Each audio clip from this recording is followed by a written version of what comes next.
আসসালামু আলাইকুম দর্শক, আপনাদের মাঝে নিয়ে আসলাম আবাসিক হোটেলের যে উঠতি বসি মেয়েরা এবং ছেলেরা প্রেম প্রীতি কইরা আবাসিক হোটেলে গিয়া দিনে দুপুরে কিংবা রাতের আধারে তারা কি করে একটা দৃশ্য। এই ভিডিওটা কিন্তু তারা নিজে নিজেই করেছে, ইচ্ছাগত সোশ্যাল মিডিয়ায় ভাইরালও হয়েছে। তো এখানেও কিছু দৃশ্য আপনাদের মাঝে আমি তুলে ধরলাম। পুরো ভিডিওটা দেখলে আপনারা বুঝতে পারবেন যে এই যে মেয়ের, কত সুন্দর একটা মেয়ে এবং কত সুন্দর একটা ছেলে, তারা কি অপকর্মকাণ্ডটা করছে একটু দেখেন।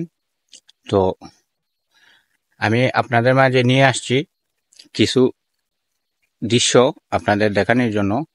সম্পূর্ণ দৃশ্যটা আমি দেখাতে পারছি না,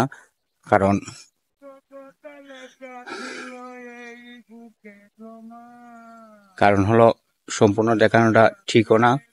তো যদি আপনারা অনেক আশা আগ্রহ যে পুরোটা দেখার, তো পুরোটা যদি দেখতে চান তো ইনবক্সে যোগাযোগ করবেন, পুরো লিঙ্কটা দিয়ে দেব, আপনারা দেখতে পারবেন। ভিডিওর মাধ্যমে পুরো তো দেখানো সম্ভব না। তো দেখেন বন্ধুরা,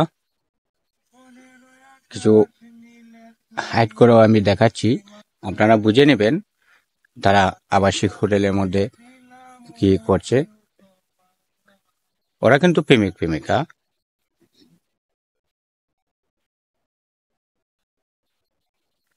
তাই তারা স্বেচ্ছায় এই ফুটেজটা নিয়েছে, ভিডিও ফুটেজ নিয়ে তারা কিন্তু এটা অনলাইনে আপলোডও করেছে। তো এই যে যুব সমাজগুলো নষ্ট হচ্ছে, তারা তো যে মনে করুন, আমি তো অনেক কিছু হাইড করে আপলোড করেছি, তারা তো এটা হাইডও করে নাই, একবারে ওপেনলি সবাইকে দেখিয়ে দিয়েছে। সামান্য কিছু অনলাইন প্ল্যাটফর্ম থেকে পয়সা রুজি করার ধান্দায় তারা দেহটা বিলিয়ে দিচ্ছে সম্পূর্ণ সবার মাঝে। দেখেন,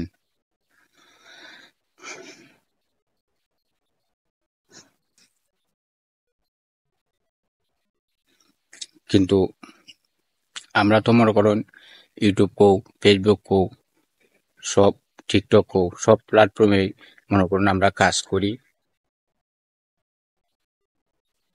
আমরা তো মনে করো প্রেমিক প্রেমিকা আছে, বউ বাচ্চা আছে। তো এইভাবে তো অসম্ভব, অসামাজিক তো সম্ভব না। আমরা মনে করুন অনেক বিনোদন ভিডিও বানাই, তারপর অনেকে মনে করুন কমেন্ট করে যে এগুলা সুশীল সমাজ নষ্ট হচ্ছে। আর তারা দেখুন একদম, এটা তো ঠিক না, তাই না?